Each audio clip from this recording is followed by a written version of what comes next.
بسم اللہ الرحمن الرحیم۔ السلام علیکم۔ یہ national audio library for the blind کی آواز ہے۔ آج آپ سن رہے ہیں کتاب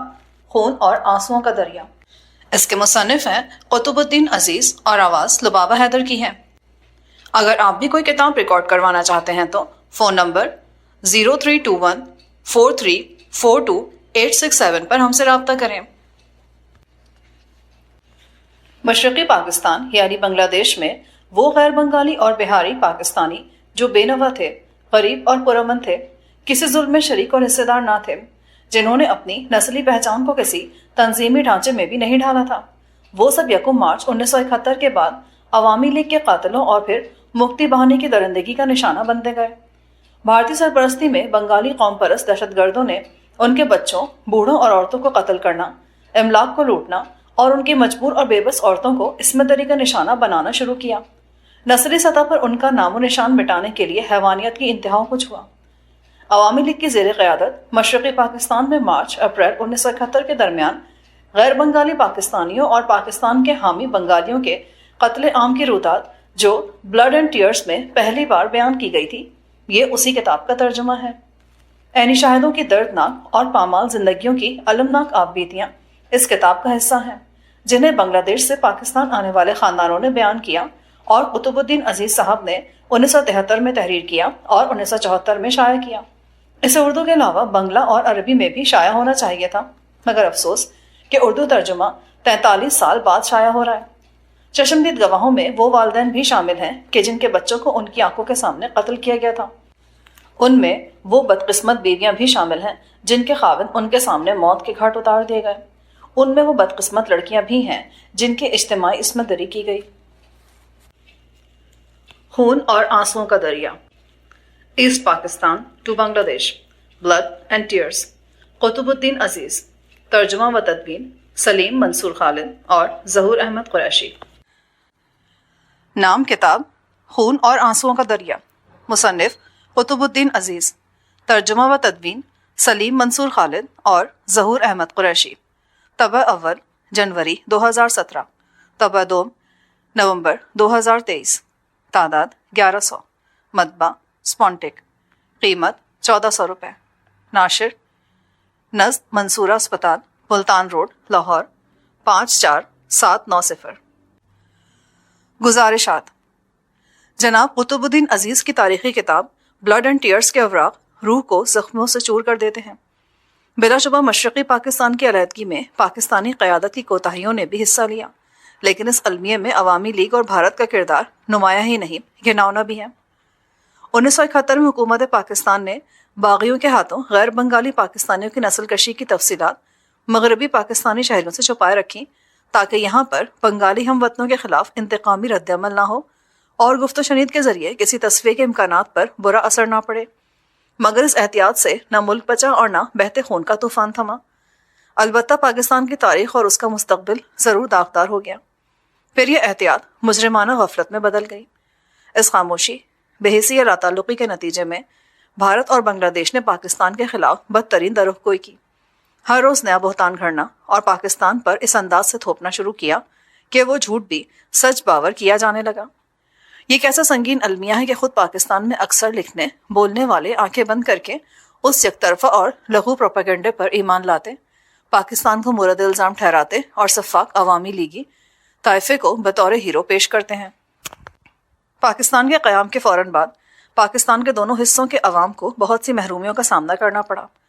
واقعہ یہ ہے، پاکستان ان علاقوں پر قائم ہوا جہاں صنعت و حرفت اور تعلیم و تربیت کا نظام نہ ہونے کے برابر تھا، اور یہ سب راتوں رات ٹھیک نہیں ہو سکتا تھا۔ اس بے حسی کے ساتھ جلاؤ، گھیراؤ، مارو لوٹو کے قوم پرستانہ ترقی پسند فلسفے نے بھی فضا کو خوخار بنانے میں زبردست کردار ادا کیا،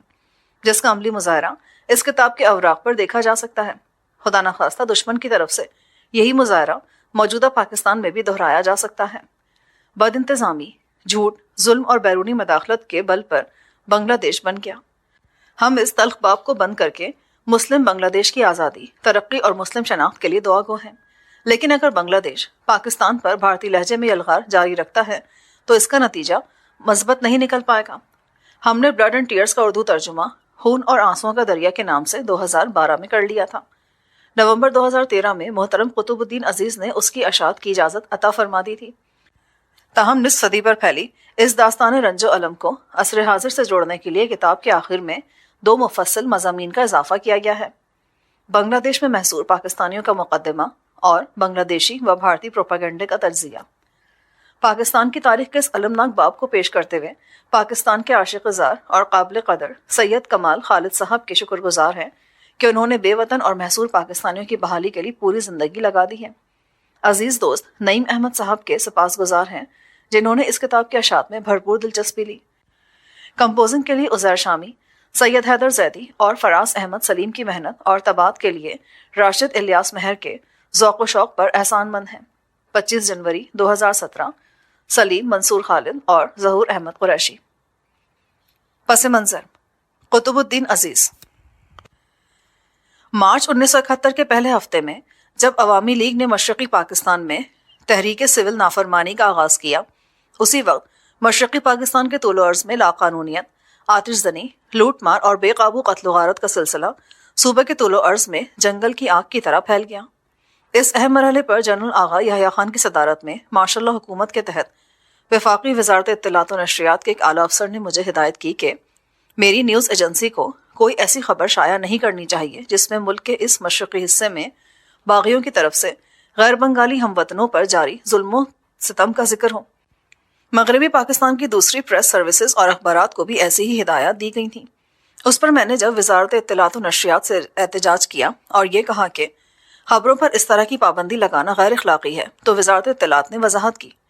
مشرقی پاکستان میں غیر بنگالیوں کے اس قتل و غارت کے رد عمل کے طور پر مغربی پاکستان میں رہنے والے بنگالیوں پر ایک نہ ختم ہونے والا انتقامی سلسلہ شروع ہو جائے گا۔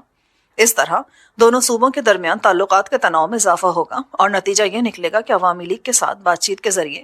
کسی تصفیے کی کوششوں کو نقصان پہنچے گا۔ اس دلیل میں ایک مضبوط منطق موجود تھی اور انسانی ہمدردی کا جذبہ کار فرما تھا۔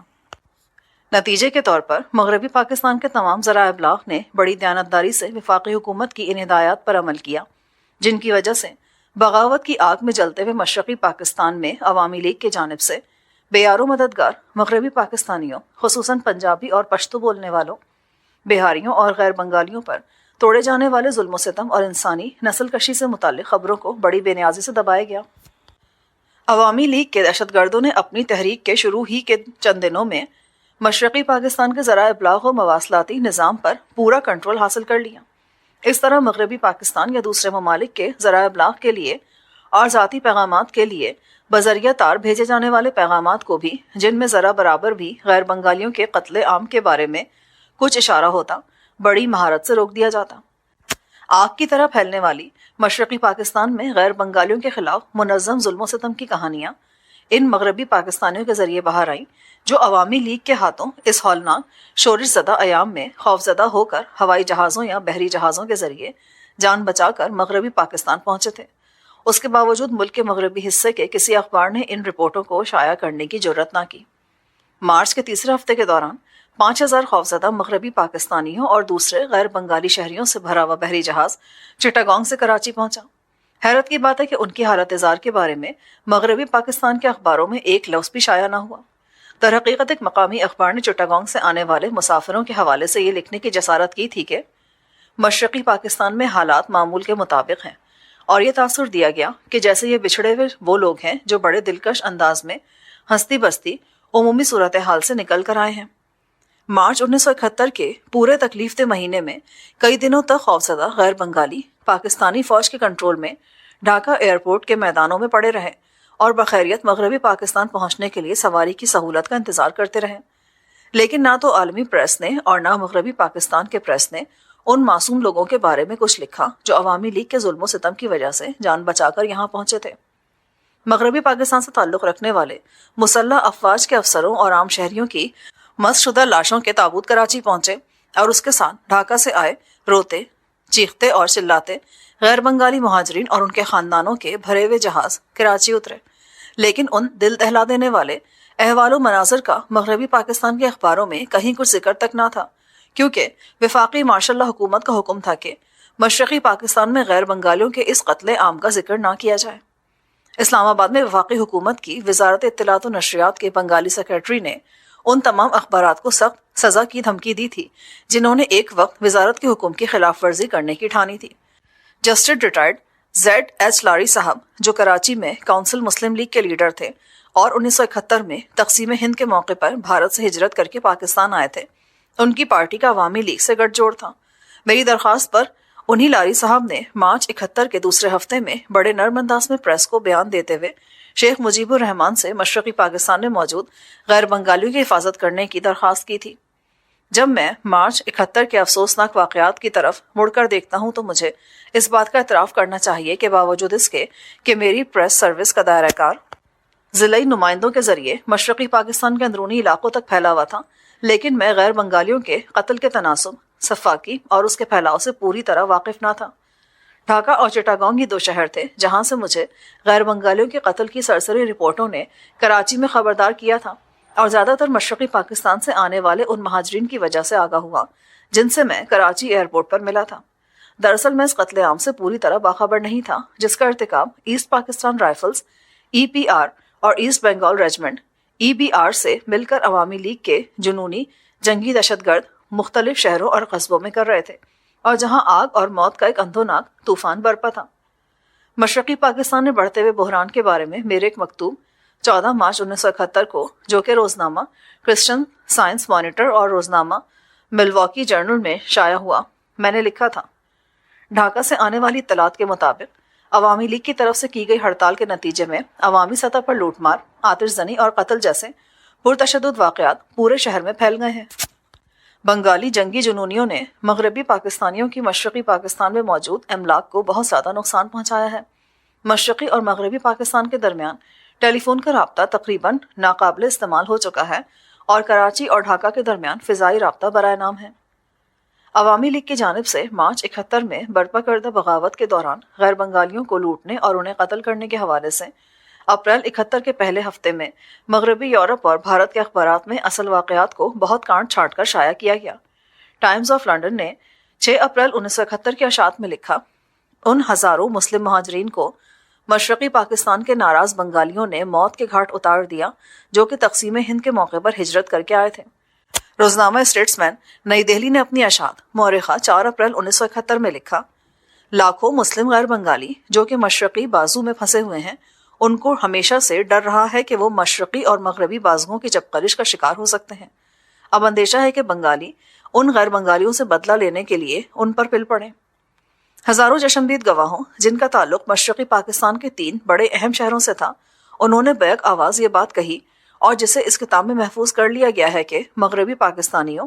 بہاریوں اور دوسرے غیر بنگالیوں اور کچھ ایسے بنگالیوں کو جو کہ پاکستان کے حامی تھے، ان کا قتل عام مارچ 71 کے خونین مہینے کے اولین دنوں میں شروع ہو چکا تھا۔ 26 مارچ 1971 تک 35 کے قریب غیر ملکی اخبار نویس ڈھاکہ میں مقیم اپنی پیشہ ورانہ سرگرمیوں میں مصروف تھے، لیکن یہ سخت حیرت کی بات ہے کہ انہوں نے مشرقی پاکستان میں غیر بنگالیوں کے اس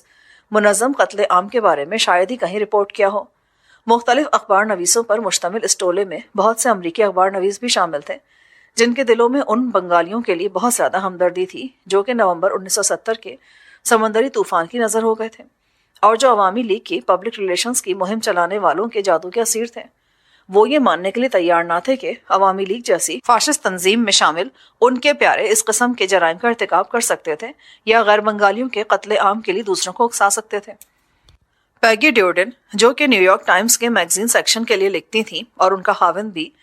نیو یارک ٹائمز کا رپورٹر تھا، ان پر مارچ 71 کے پہلے ہفتے کے دوران ان فسادی بنگالی مظاہرین نے لوہے کی سلاخوں اور لمبے ڈنڈوں سے اس وقت حملہ کیا جب شیخ مجیب الرحمان نے عوامی لیگ کے باغیوں کو ایسی حرکات کرنے کے لیے کہا تھا۔ لیکن حیران کن بات یہ ہے کہ پیگی نے بنگالیوں کی اس مار پیٹ اور بدسلوکی کا مارچ اور اپریل 71 میں اپنے اخبار کے کسی شمارے میں ذکر تک نہ کیا۔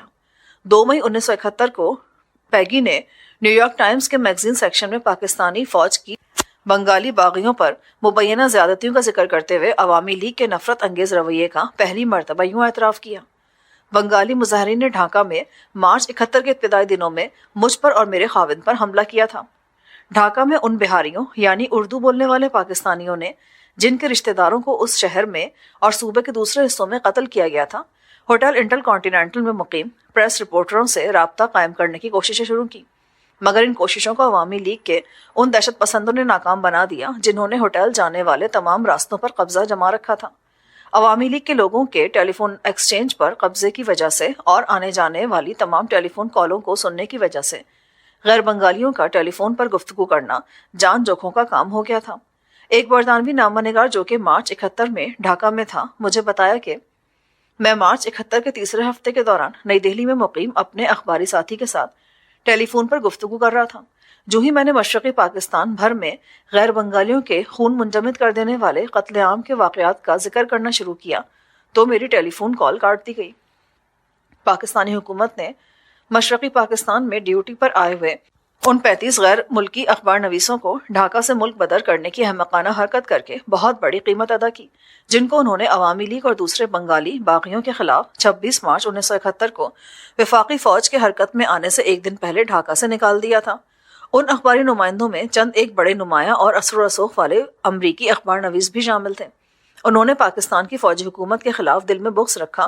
اور 1971 کے پورے عرصے میں ان کے طاقتور قلموں سے ایک لفظ بھی پاکستان کے حق میں نہ نکلا، بلکہ انہوں نے پاکستانی فوج کی کارروائی کے بارے میں امریکی پریس کے لیے انتہائی مبالغہ آمیز اور ہولناک کہانیاں تصنیف کیں۔ لیکن بنگالی باغیوں کی طرف سے غیر بنگالیوں پر مارچ اور اپریل 1971 میں توڑے جانے والے مظالم اور ان کی تباہی کے بارے میں مکمل خاموشی اختیار کیے رکھی۔ لاکھوں سادہ لو امریکی اور مغربی یورپ میں بسنے والوں کے لیے اخبارات میں چھپی ہوئی باتیں آسمانی صحیفے یعنی گاسپل ٹروتھ کی سی حیثیت رکھتی ہیں۔ انہوں نے مشرقی پاکستان میں پاکستانی فوج کے حوالے سے ان خانہ زاد گھڑی گھڑائی کہانیوں پر یقین کر لیا جو ایک سیلاب کی مانند اخبارات کی زینت بن رہی تھیں۔ ڈھاکہ سے ان امریکی اور مغربی اخباری نمائندوں کے نکالے جانے کا غصہ اور ناراضگی اس چیز کا محرک بنا کہ غیر بنگالیوں کے خون کی اس ہولی کی خوفناک کہانیوں سے اہل پاکستان اور دنیا کے دوسرے لوگ آگاہ نہ ہو سکیں، جو عوامی لیگ کے مسلح غنڈوں نے مارچ 1971 میں کھیلی تھی۔ دوسری طرف یہ حماقت کہ خود حکومت نے سخت سینسرشپ عائد کر کے پاکستانی صحافیوں کو بھی حقائق بیان کرنے سے روک دیا۔ لہٰذا دور جدید میں عوامی لیگ کے ہاتھوں اس قتل عام کو بین الاقوامی اخبارات اور ذرائع ابلاغ اور قومی پریس میں کوئی جگہ نہ ملی اور نہ اس کے بارے میں کوئی رپورٹ شائع ہو سکی۔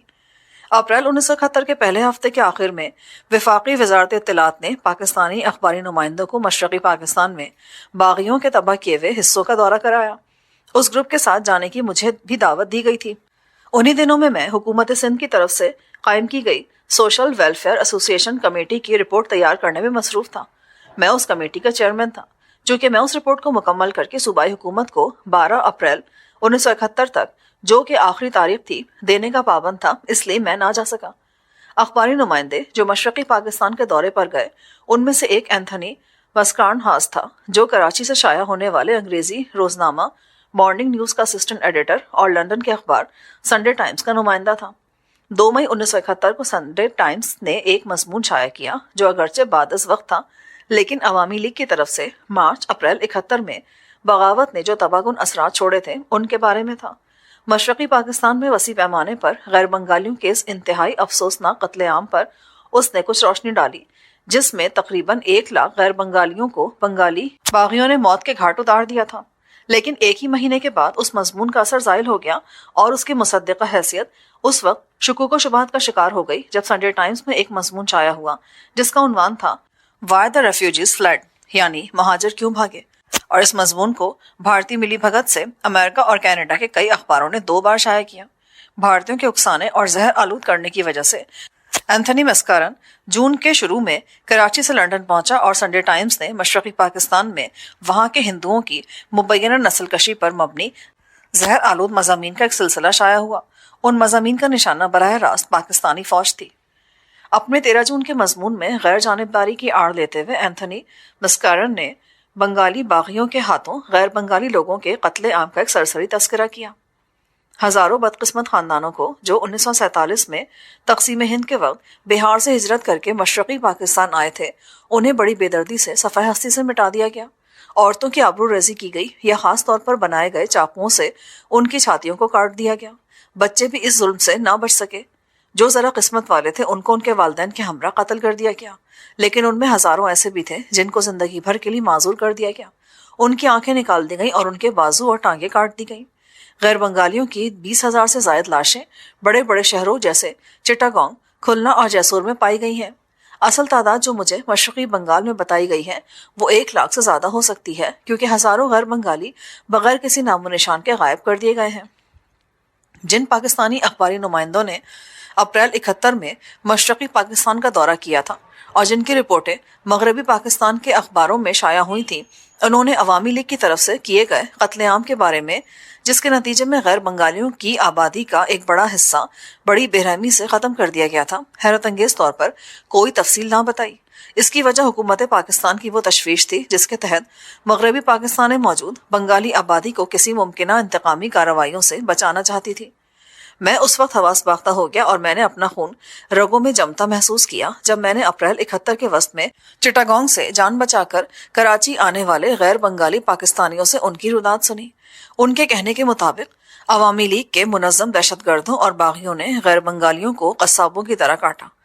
میری روح کانپ اٹھی اور اپنی اس کیفیت کو بیان کرنے کے لیے آج بھی میرے پاس الفاظ نہیں ہیں، کیونکہ میں تو بنگالیوں کو نہایت شائستہ اور فن و ادب کے ذوق کی وجہ سے پسند کرتا تھا۔ میرے لیے تسلیم کرنا بہت مشکل تھا کہ وہ اس قسم کی ظالمانہ حرکات میں ملوث ہو سکتے ہیں، جیسا کہ چٹاگانگ سے آنے والے مہاجرین نے عوامی لیگ کے دہشت گرد دستوں کی طرف سے کیے جانے والے مظالم کا ذکر کیا۔ ان ظلم ڈھالنے والوں میں سے ایک M.R. صدیقی تھا جو عوامی لیگ کی اعلیٰ قیادت میں شامل تھا۔ میں نے اپنے محترم بنگالی دوستوں کی طرف نظر دوڑائی، جن میں سے ایک مسٹر عبدالقاسم تھے جو سابق وفاقی وزیر اور قانون ساز بھی رہ چکے تھے۔ وہ بہت نفیس آدمی اور بہت اچھی عادات کے مالک تھے اور میں ان خوبیوں کی بنا پر ان سے بہت متاثر تھا۔ M.R. صدیقی انہی یعنی عبدالقاسم صاحب کا داماد تھا۔ جب میں نے چٹاگانگ سے آنے والے غیر بنگالیوں کی بیان کردہ خوفناک کہانیوں کے انبار کو جانچا پرکھا اور مارچ 71 میں غیر بنگالیوں پر باغیوں کی طرف سے ڈھائے جانے والے مظالم کے واقعات سنے، تو اس وقت یہ بات سمجھ آئی کہ یہ مہاجرین M.R. صدیقی کو چٹاگانگ کا قصاب کیوں کہہ رہے ہیں۔ اس شخص نے عوامی لیگ کی طرف سے بے رحمانہ تشدد اور قتل و غارت کی کارروائیوں کو ایک نیا رخ دیا۔ اپریل 1971 کے تیسرے ہفتے میں وفاقی وزارت اطلاعات، جس کے بنگالی سربراہ کو تبدیل کر کے مغربی پاکستان سے ایک افسر کو تعینات کیا گیا تھا، نے مجھ سے کہا کہ میں واشنگٹن DC میں پاکستان سفارت خانے میں نمائندگی کے لیے فوری طور پر روانہ ہو جاؤں اور امریکی عوام کے سامنے مشرقی پاکستان میں فوجی مداخلت کے بنیادی اسباب بیان کروں۔ بھارت کی مربوط اور منظم پروپیگنڈا مشینری اور امریکہ میں بھارتی لابی، جسے بڑی فراخ دلی سے مالی معاونت دی جا رہی تھی، مشرقی پاکستان میں پاکستانی فوج کی طرف سے مبینہ زیادتیوں کا بڑی شدت سے ڈھنڈورا پیٹ رہی تھی۔ امریکہ میں پاکستان کی طرف سے تعلقات عامہ کی مہم کو بے شمار مشکلات کا سامنا تھا۔ ان مشکلات میں اضافہ اس وجہ سے بھی ہوا تھا کہ 26 مارچ کو امریکی اخباری نمائندوں کو مشرقی پاکستان سے نکال دیا گیا تھا اور ان اخباری نمائندوں کے بے جا حد تک تلخ رویے میں کوئی کمی نہیں آ رہی تھی۔ جب میں نے کیپٹل ہل میں ایک دو سینیٹر سے عوامی لیگ کے ہاتھوں مغربی پاکستانیوں، بہاریوں اور غیر بنگالی پاکستانیوں کے پورے مشرقی پاکستان میں مارچ 1971 کے دوران قتل عام اور ان پر ڈھائے گئے مظالم کے بارے میں بات کی، جب میں نے اسے یہ بتایا کہ اس قتل عام میں 1 لاکھ سے زائد لوگوں کو موت کے گھاٹ اتار دیا گیا ہے، تو اس نے بے اعتباری کا مظاہرہ کرنے کے انداز میں میری طرف دیکھا اور کہا، اس قتل عام کا مارچ کے اخبارات میں ذکر کیوں نہیں ہے؟ ماننا چاہیے کہ یہ اس کا ایک معقول سوال تھا۔ اپریل 71 کے آخر میں واشنگٹن میں پاکستانی سفارت خانے نے ایک کتابچہ شائع کیا جس میں مشرقی پاکستان میں وفاقی حکومت کی طرف سے اٹھائے گئے اقدامات کا ترتیب وار ذکر کیا گیا تھا۔ اس کتابچے میں عوامی لیگ کی طرف سے مغربی پاکستانیوں، بہاریوں اور غیر بنگالیوں کے منظم طور پر قتل عام کی مہم چلانے کو نمایاں طور پر بیان کیا گیا تھا۔ امریکہ میں اس کتابچے کی وسیع تقسیم کا ایک فوری نتیجہ یہ نکلا کہ قانون ساز اداروں کے بہت سے اراکین اور اعلیٰ تعلیمی اداروں سے منسلک کئی اساتذہ نے پاکستانی سفارت خانے سے رابطہ کیا اور لفظ بہاری کی تعریف دریافت کی اور بہاریوں کے نسلی پس منظر کے بارے میں پوچھا۔ 6 مئی 1971 کو 6 افراد پر مشتمل غیر ملکی اخباری نمائندوں کا ایک وفد ڈھاکہ گیا اور اس نے عوامی لیگ کی مسلح بغاوت سے متاثرہ صوبے کا کھلی آنکھوں اور منصفانہ ذہن کے ساتھ جامع دورہ کیا۔ اس وقت میں new York Times, writer associated press of America, Times magazine, financial Times London اور new China news agency Xinhua کے نمائندے شامل تھے۔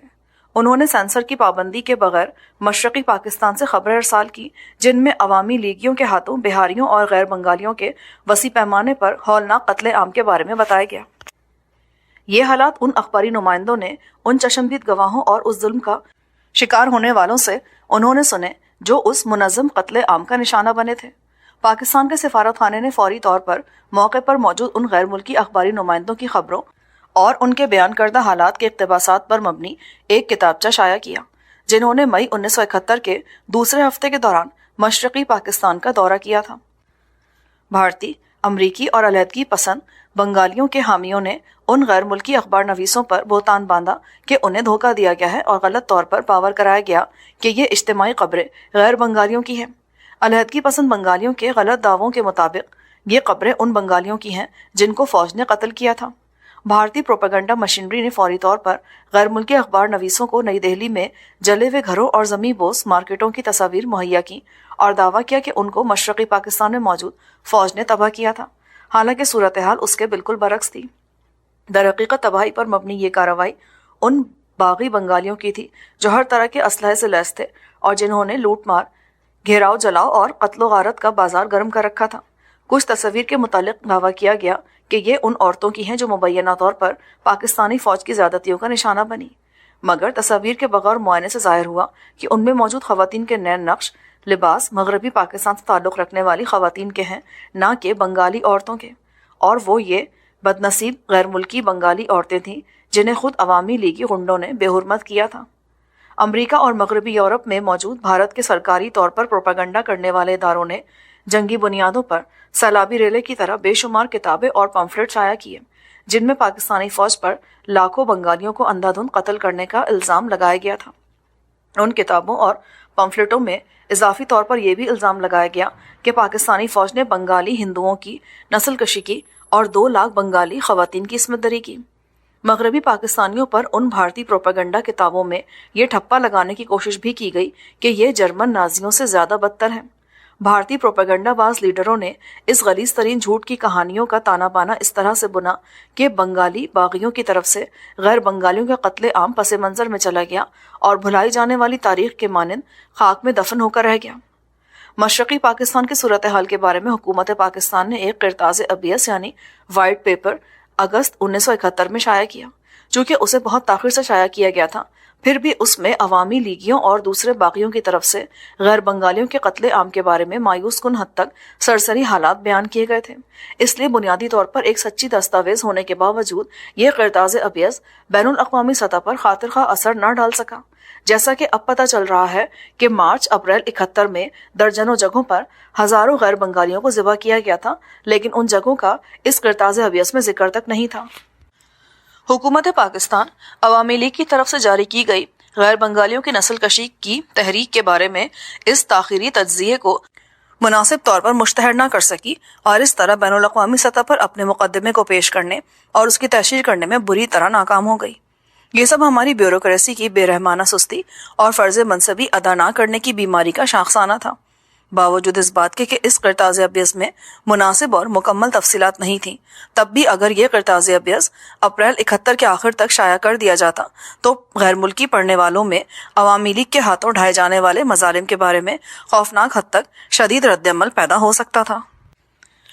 نفسیاتی جنگ میں وقت کا عنصر اہم اور فیصلہ کن کردار ادا کرتا ہے، خاص طور پر جب ایک ایسے دشمن کا سامنا ہو جس کے نزدیک سچائی اور اقدار کوئی معنی نہ رکھتے ہوں۔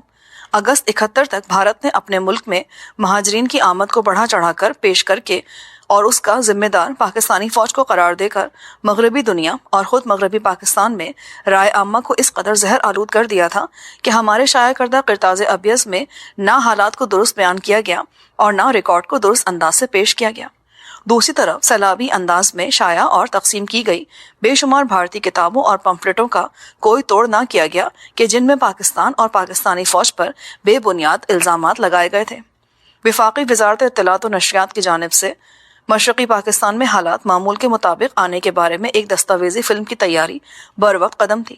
یہ فلم اگرچہ اپریل 1971 کے وسط میں فلمائی گئی تھی اور اسے پاکستان کے سفارت خانوں کو مئی 1971 میں بھجوا دیا گیا تھا، مگر اسے بیرون ملک بہت کم لوگوں نے دیکھا۔ اگر مناسب رقم فراہم کی جاتی تو امریکہ میں موجود مختلف ٹیلی ویژن اسٹیشنوں سے وقت خرید کر اسے وسیع پیمانے پر دکھایا جا سکتا تھا۔ اس فلم میں ان مکانوں اور دکانوں کو دکھایا گیا تھا جنہیں باغیوں نے گرا کر زمیں بوس کر دیا تھا یا آگ لگا کر ان کو نیست و نابود کر دیا تھا۔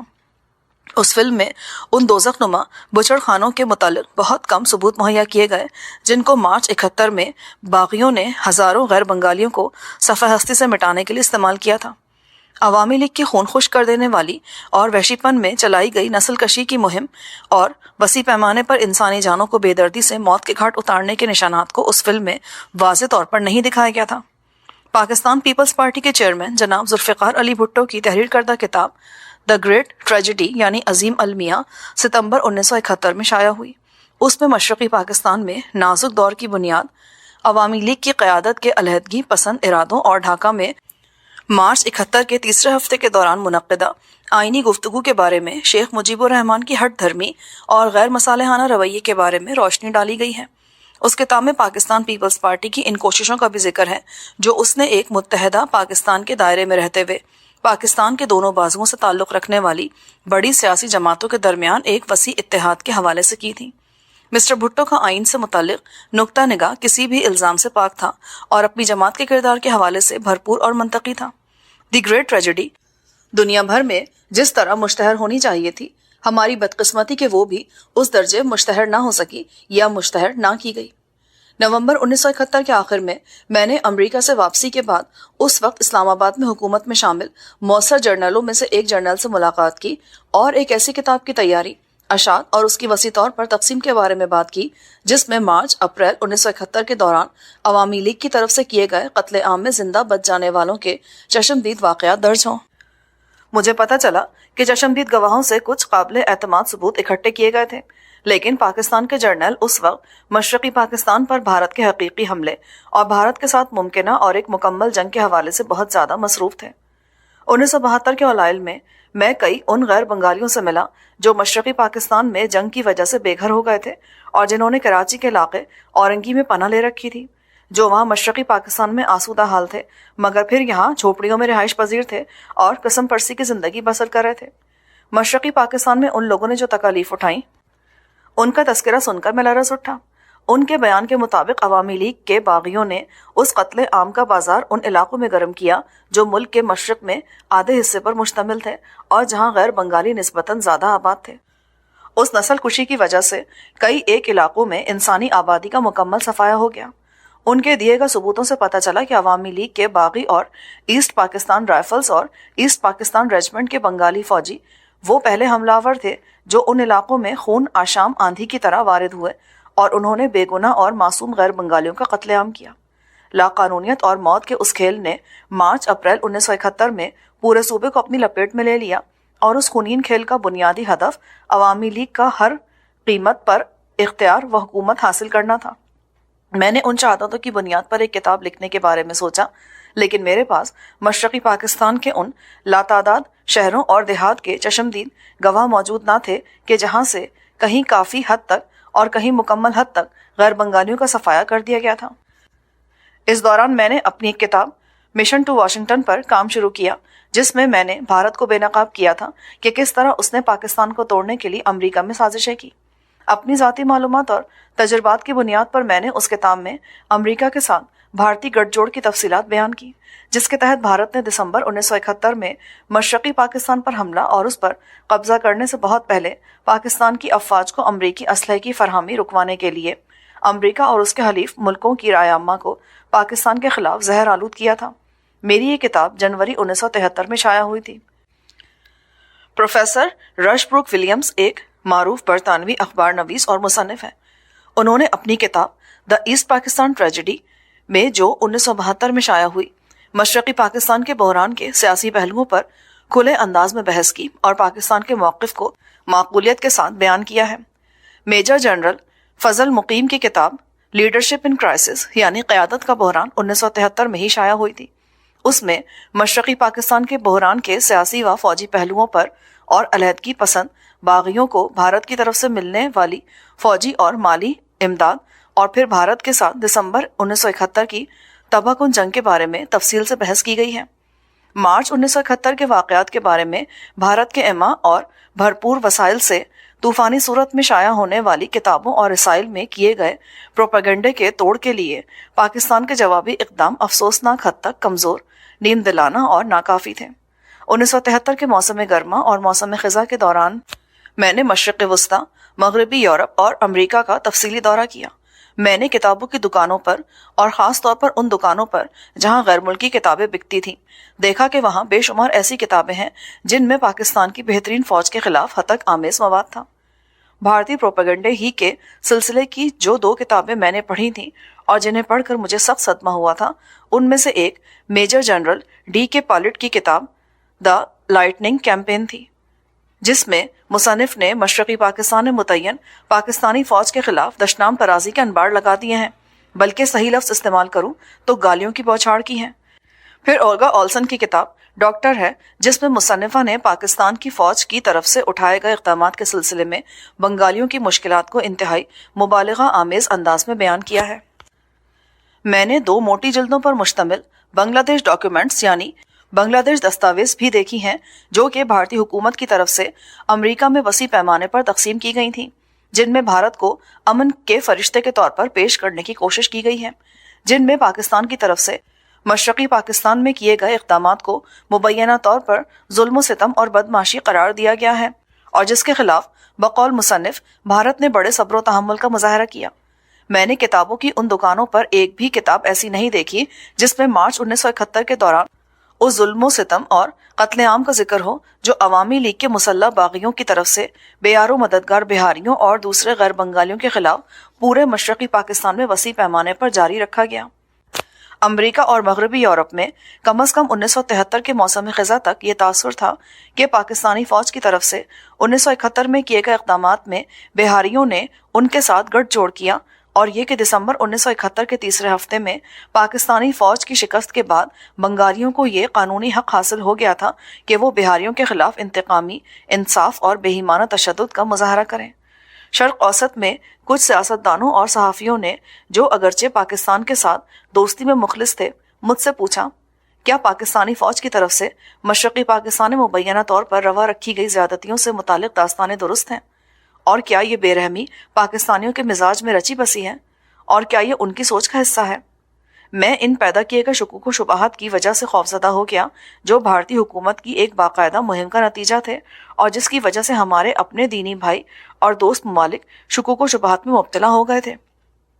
ستمبر 1973 کے آخر میں پاکستان میں موجود بنگالیوں کا تبادلہ بنگلہ دیش میں پاکستانیوں اور پاکستانی جنگی قیدیوں اور پاکستان کے غیر فوجی ملازمین کی واپسی کا عمل شروع ہوا۔ یہ واپسی اگست 1973 میں طے پانے والے نئی دہلی معاہدے کے تحت ہوئی۔ میں اس سرکاری کمیٹی کا چیئرمین تھا جو مشرقی پاکستان میں جنگ سے متاثر ہونے والے افراد کی بحالی اور ان کو سہولت بہم پہنچانے کی غرض سے قائم کی گئی تھی۔ ان مظلوم اور بے نوا و بے آسرا افراد کو کراچی کے اورنگی ٹاؤن شپ میں رکھا گیا تھا۔ میں نے ان ہجرت کرنے اور اپنی جانیں بچا کر آنے والے سینکڑوں غیر بنگالی مردوں، عورتوں اور بچوں سے ملاقات کی۔ ان لوگوں نے جو ثبوت فراہم کیے، ان سے مجھے یہ تاثر ملا کہ مارچ اپریل 1971 میں مشرقی پاکستان میں کیے گئے قتل عام کا شکار ہونے والے غیر بنگالیوں کی تعداد 5 لاکھ کے لگ بھگ ہے۔ مارچ 1971 اور دسمبر 1971 میں بھارتی قبضے کے کئی ماہ بعد عوامی لیگ کے ظلم و ستم کا شکار ہونے والے غیر بنگالیوں کی داستانیں سن کر میں بہت دل گرفتہ ہوا۔ یہی وہ لمحہ تھا جب میں نے فیصلہ کیا کہ دنیا کے سامنے حقائق پیش کرنے کے لیے ایک ایسی کتاب مرتب کی جانی چاہیے جس میں عوامی لیگ کے ہاتھوں قتل و غارت کی اس خوفناک مہم کے بارے میں تفصیل سے لکھوں، جس مہم کے دوران مشرقی پاکستان، جو ٹوٹ کر بنگلہ دیش بن گیا، میں بے گناہ غیر بنگالیوں اور وہاں موجود محب وطن بنگالی پاکستانیوں کو چن چن کر ظلم و ستم کا نشانہ بنایا گیا۔ لہٰذا موجودہ کتاب اسی سوچ اور کاوش کا نتیجہ ہے۔ 170 عینی شاہدین جن کی گواہی یا انٹرویو اس کتاب میں بہت مختصر کر کے شامل کیے گئے ہیں، یہ ان کل 5000 غیر بنگالی خاندانوں میں سے بلا تفریق چنے گئے ہیں جن کو پاکستان لایا گیا تھا۔ میں نے کچھ مناسب تحقیق کے بعد ان 55 قصبوں اور شہروں کو منتخب کیا جہاں غیر بنگالیوں کی آبادی اگرچہ اقلیت میں تھی، لیکن مارچ اپریل 1971 میں نمایاں طور پر زیادہ تھی۔ ان عینی شاہدوں کے بیانات کو اکٹھا کرنے اور مرتب کرنے کا جو کام جنوری 1974 میں شروع کیا تھا، اسے 12 ہفتوں میں مکمل کیا گیا۔ جس ٹیم کو مشرقی پاکستان کے 55 قصبوں اور شہروں سے تعلق رکھنے والے گواہوں کے بیانات اکٹھے کرنے کا کام توفیق کیا گیا، وہ 4 رپورٹروں پر مشتمل تھی جنہوں نے بڑی تندہی، دیانت اور احتیاط سے شہادت قلم بند کی۔ بہت سارے انٹرویو خاصے لمبے ہو گئے کیونکہ شہادت بیان کرانے کے دوران شاہدین کے صبر و تحمل کے بند بار بار ٹوٹ گئے اور ان کی زندگیوں کو تباہ و برباد کر دینے والی ظلم و ستم کی رودات بیان کرتے ہوئے وہ آنسوؤں، آہوں اور سسکیوں کے تلاتم میں ڈوب گئے۔ فروری 1974 میں اخبارات کے ذریعے میں نے ایسے عینی شاہدین اور واقعات کے لیے ایک اپیل شائع کرائی تھی۔ میں ان سینکڑوں شاہدین کا شکر گزار ہوں جنہوں نے فوری طور پر جواب دیا اور میری درخواست کو شرف قبولیت بخشا۔ مارچ اپریل 1971 کے دوران کیے گئے قتل عام اور ظلم و ستم کے بارے میں جاننے کے لیے میں نے گواہوں کا چناؤ بڑی احتیاط سے کیا کہ جو کچھ ان گواہوں نے دیکھا وہ سب کچھ بیان کرنے والے قابل اعتماد ہوں اور تفصیلات کو بتلاتے ہوئے ایمانداری اور خلوص سے کام لیں۔ اس کے علاوہ میں نے منوں کے حساب سے ریکارڈ اور کاغذات اور اس عرصے کے دوران شائع ہونے والے قومی اور بین الاقوامی اخبارات کے تراشے اکٹھے کیے۔ اس کتاب میں اگرچہ زیادہ تر مواد مارچ اپریل 1971 کے دوران کیے گئے ظلم و ستم اور قتل عام کے ان واقعات کے بارے میں ہے جنہیں کہیں بھی رپورٹ نہیں کیا گیا، لیکن اس کے علاوہ میں نے ان خوفناک واقعات کو بھی اس کتاب میں درج کیا ہے جس کا نشانہ گواہان اس وقت بنے جب بھارتی فوج نے مکتی باہنی کے دہشت گردوں کو دسمبر 1971 کے تیسرے ہفتے سے لے کر آئندہ کئی ہفتوں تک غیر بنگالیوں اور پاکستان کے حامیوں کو قتل کرنے اور ان میں موت بانٹنے کے لیے کھلی چھٹی دے رکھی تھی۔ ان واقعات کو تفصیل سے جاننے کے لیے ایک الگ کتاب کی ضرورت ہے۔ میں معذرت خواہ ہوں کہ اس کے علاوہ موصول ہونے والی سینکڑوں گواہیوں کو اس کتاب میں شامل کرنا میرے لیے ممکن نہ تھا۔ اس کتاب میں گنجائش نہ ہونے کے علاوہ اس کی ایک وجہ اور بھی تھی، اور وہ یہ کہ میں ان والدین کے انٹرویو اور شہادتیں شامل کروں جنہوں نے اپنے بچوں کو اپنے سامنے ذبح ہوتے دیکھا، ان بیویوں کی شہادتیں شامل کروں جن کو مجبور کیا گیا کہ وہ اپنے خاوندوں کو بڑی بے رحمی سے قتل کیے جانے کے منظر اپنی آنکھوں سے دیکھیں، ان لڑکیوں کی شہادتیں شامل کروں جن کو اغوا کیا گیا اور جن سے اغوا کار بنگالی قوم پرستوں نے زنا بالجبر کیا، اور ان لڑکیوں اور عورتوں کو شامل کروں جو ان شیطانی مذبح خانوں سے فرار ہوئیں جو باغیوں نے قائم کر رکھے تھے۔ میں نے اس بات کو بھی دھیان میں رکھا کہ میں ان لوگوں کا چناؤ کروں جن کا کوئی بھی رشتہ دار اب بنگلہ دیش میں نہیں رہ گیا۔ میں نے ان بہادر اور محب وطن بنگالیوں کی مردانگی اور عزم استقلال کے کارناموں کو بھی اپنی کتاب میں جگہ دی ہے جنہوں نے اپنی زندگیوں کو داؤ پر لگا کر فسادات اور ظلم و ستم سے متاثر غیر بنگالی دوستوں اور ہمسایوں کی حفاظت کی۔ بے شمار شہادتیں جو میں نے پڑھی، جن کی چھان پٹک کی اور جن کا تجزیہ میں نے کیا، ان کی بنیاد پر میں واضح طور پر کہہ سکتا ہوں کہ بنگالیوں کی بہت بڑی اکثریت نے روا رکھے گئے اس ظلم و ستم اور وحشیانہ درندگی کے ان اقدامات کو رد کیا، اور وہ ظلم و ستم کی چلائی گئی اس چکی میں بالکل فریق نہیں تھے جو کہ عوامی لیگ کے دہشت گردوں نے چلا رکھی تھی اور جس میں خون کی ہولی کھیلنے والے غنڈے دندناتے پھرتے تھے۔ محسوس ہوتا ہے کہ اس خاموش اکثریت کو گمراہ اقلیت نے خوف، طاقت، ہتھیاروں اور بے رحمی کے مظاہروں کے زور پر دہشت زدہ اور غیر متحرک کر دیا تھا۔ وہ بے رحم اور انسانیت سوز اقلیت جو مشرقی پاکستان کو ہر قیمت پر پاکستان سے علیحدہ کرنے کی منزل حاصل کرنا چاہتی تھی۔ میں تمام تر توانائیوں اور خلوص کے ساتھ اس بات پر زور دینا چاہتا ہوں کہ اس کتاب کا مقصد بنگالیوں پر ایک قوم کی حیثیت سے نسلی عصیبت کی فرد جرم عائد کرنا نہیں ہے۔ اس کتاب کو تحریر کرنے اور شائع کرتے وقت میں نے کسی بھی ایسے وہم یا کسی ایسی خواہش سے مغلوب نہیں ہوا کہ میں قبل ازیں اپنے ہم وطنوں کی ایک قوم کی حیثیت سے مذمت کروں۔ آج بھی ایسے بے شمار لوگ ہیں جو بنگلہ دیش کے سینکڑوں جیلوں میں بند ہیں اور اذیت ناک حالات میں بڑی بہادری سے ان مصیبتوں کو برداشت کر رہے ہیں۔ ان غریب الوطن مظلوموں کا جرم صرف یہ ہے کہ وہ پاکستان کے وفادار بنگالی تھے، وہ پاکستان جس کو بنانے میں ان کے عالی نسب آباء و اجداد نے ایک اہم کردار ادا کیا تھا۔ جس طرح یہ بے وقوفی ہوگی کہ نازیوں کے گناہوں کی وجہ سے پوری جرمن قوم کی مذمت کی جائے، اسی طرح یہ بھی ایک احمقانہ حرکت ہوگی کہ عوامی لیگ کے جنگ باز دہشت گردوں اور ان کے ساتھیوں کے سیاہ کرتوتوں کی وجہ سے پوری بنگالی قوم کو مجموعی طور پر ذمہ دار ٹھہرایا جائے۔ ایک قوم کی حیثیت سے میں بنگالیوں کی بہت عزت کرتا ہوں۔ 1970-71 کے موسم سرما کے دوران میں نے بڑی تندہی سے مہینوں محنت کی اور سندھ حکومت کے قائم کردہ relief commission for the cyclone sufferers of East Pakistan کے سیکریٹری کی حیثیت سے کام کیا، اور اس المیے اور آڑے وقت میں نقد و جنس کی صورت میں 1 کروڑ روپے کی امداد طوفان زدہ لوگوں تک پہنچائی۔ وقت زخموں کے لیے ایک بہت بڑا مرہم ہوتا ہے۔ میں امید کرتا ہوں اور اللہ تعالیٰ سے دعا گو ہوں کہ وہ اپنے لطف و کرم سے پاکستان اور بنگلہ دیش کے مسلمانوں کو پھر سے یکجا کر دے، جسمانی طور پر نہ صحیح لیکن کم از کم ان کے ذہنوں اور روحوں کا ملاپ ہو جائے۔ بنگالی مسلمانوں کی نفسیات اور معاشرتی ماحول کے بارے میں محدود معلومات ہونے کے باوجود میں پر یقین ہوں کہ پاکستان اور بنگلہ دیش کے مسلمانوں کو اسلام کی بنیاد پر قائم تعلقات کی وجہ سے دنیا کی کوئی طاقت مستقل طور پر جدا نہیں رکھ سکتی،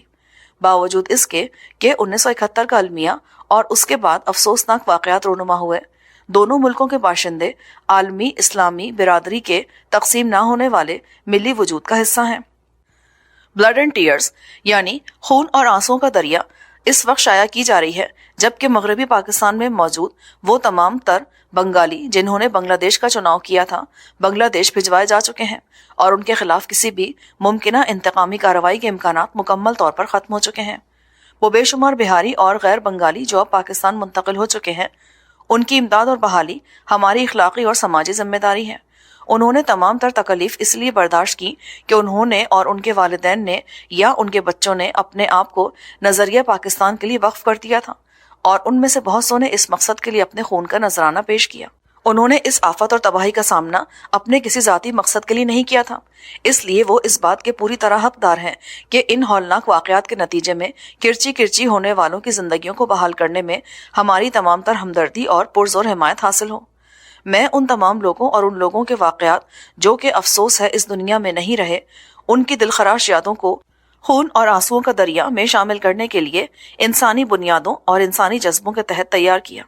ان لوگوں کی روداد بے شک ہی بہت دردناک ہے۔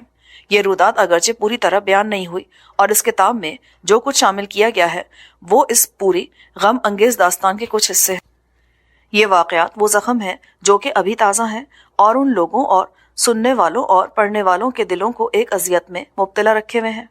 خون اور آنسوؤں کا دریا وہ داستان خوچنکا ہے جو کہ جہنم کی طرح دہکتے ہوئے مارچ 1971 کے مہینے میں امنڈ آیا تھا، جب عوامی لیگ نے غیر بنگالیوں کی نسل کشی کے لیے اپنے جنگجو کارکنوں کو کھلی چھٹی دے رکھی تھی۔ یہ ان آنسوؤں کی بھی کہانی ہے جو معصوم لوگوں کے قتل عام اور بھارت کی طرف سے ہمارے مشرقی بازو کو کاٹنے کے حوالے سے ہم آنے والے کئی برسوں تک بہائیں گے۔ 30 مئی 1974 کراچی۔ معزز سامعین، جو ریکارڈنگ آپ نے ابھی سماعت فرمائی اسے national audio library for the blind کی جانب سے پیش کیا گیا ہے۔ ہمارے یوٹیوب چینل کو لائک، سبسکرائب اور شیئر ضرور کیجیے۔ اپنی قیمتی تجاویز اور آراء کے اظہار کے لیے ہمارے کمنٹ سیکشن کا استعمال کیجیے۔ اگر آپ بھی رضاکارانہ طور پر ہمارے اس مشن کا حصہ بننا چاہیں تو ڈسکرپشن میں دیے گئے لنک کے ذریعے ہمارے واٹس ایپ گروپ کو جوائن کیجیے۔ شکریہ۔